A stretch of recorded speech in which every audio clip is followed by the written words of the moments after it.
राम मनोहर लोहिया की जयंती पर सपा अध्यक्ष अखिलेश यादव ने लखनऊ के लोहिया पार्क में उनकी मूर्ति पर माल्यार्पण किया। इस दौरान अखिलेश यादव ने बीजेपी की केंद्र और यूपी सरकार दोनों पर बड़ा हमला बोला।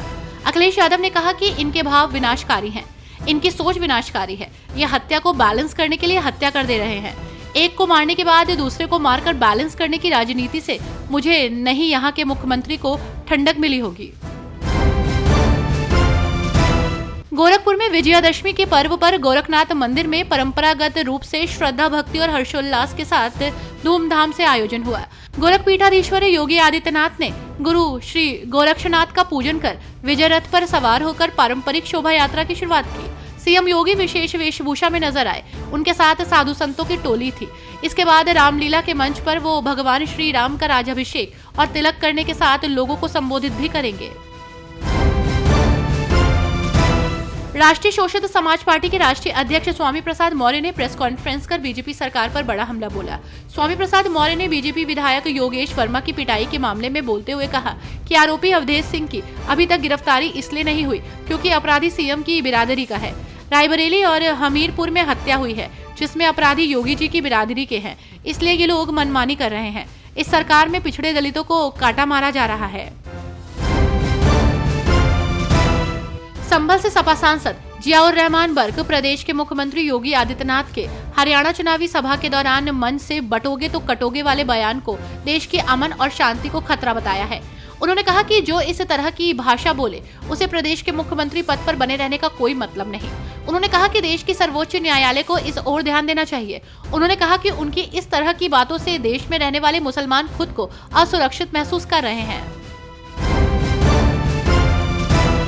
अंतर्राष्ट्रीय हिंदू परिषद राष्ट्रीय बजरंग दल महानगर की ओर से सामूहिक शस्त्र पूजन कार्यक्रम सुबह संकट मोचन पार्क विजयनगर में आयोजित किया गया।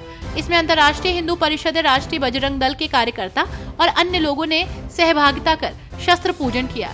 राष्ट्रीय बजरंग दल के पदाधिकारियों के मुताबिक शस्त्र पूजन कार्यक्रम पारंपरिक और सांस्कृतिक कार्यक्रम है। भगवान श्री राम ने रावण वध से पहले विजयदशमी के शुभ अवसर पर शस्त्र पूजन किया था और त्रेता युग से ये परंपरा चली आ रही है। लखनऊ के खुर्रम नगर में पुलिस कस्टडी में एक युवक की मौत हो जाने के बाद परिजनों ने गुस्से से सड़क जाम कर दी। इसके बाद पुलिस ने बैरिकेडिंग लगाकर लोगों को रोका। आपको बता दें कि जुआ खेलने के मामले में पुलिस ने बीती रात 2 लोगों को उठाया था, जिसमें एक युवक अमन की मौत हो गई। इसके बाद परिजनों ने रोड जाम कर जमकर प्रदर्शन किया। कानपुर शहर में पुलिस जहां एक और विजयदशमी पर्व शांतिपूर्वक ढंग से संपन्न कराने में व्यस्त थी, तो वहीं दूसरी तरफ ग्वालटोली थाना क्षेत्र में एक युवक ने अपने घर की छत से अचानक भीड़ पर पथराव कर दिया। घटना की सूचना मिलते ही जैसे ही पुलिस मौके पर स्थिति संभालने पहुंची तो युवक गौरव गुप्ता ने उन पर भी पथराव कर दिया, जिसमें दरोगा समेत 4 लोग घायल हो गए। आला अधिकारियों के मौके पर पहुंचने के बाद युवक को गिरफ्तार कर लिया गया। कानपुर के नवाबगंज थाना क्षेत्र के मकड़ीखेड़ा सूर्य विहार सोसाइटी के पास मगरमच्छ देखा गया, जिसके बाद क्षेत्र में हड़कंप मच गया। मगरमच्छ देखने के लिए वहां भीड़ उमड़ पड़ी। मौके पर पहुंची वन विभाग की टीम ने कूड़ा गाड़ी से मगरमच्छ का रेस्क्यू किया। मकड़ीखेड़ा सोसाइटी क्षेत्र में बारिश का पानी कई इलाकों में अब भी भरा हुआ है, जहाँ से ये मगरमच्छ निकला। फिलहाल वन विभाग ने मगरमच्छ को अपने कब्जे में ले लिया। मंझनपुर के नारा बलीपुर गांव में शनिवार को मां दुर्गा की मूर्ति विसर्जन के दौरान गुलाल पड़ने से 2 समुदायों के बीच विवाद हो गया। विवाद बढ़ने पर दोनों की तरफ से ईंट पत्थर चलने लगे। इससे एक पक्ष से शंकर मनीष सहित आधा दर्जन लोग जख्मी हो गए।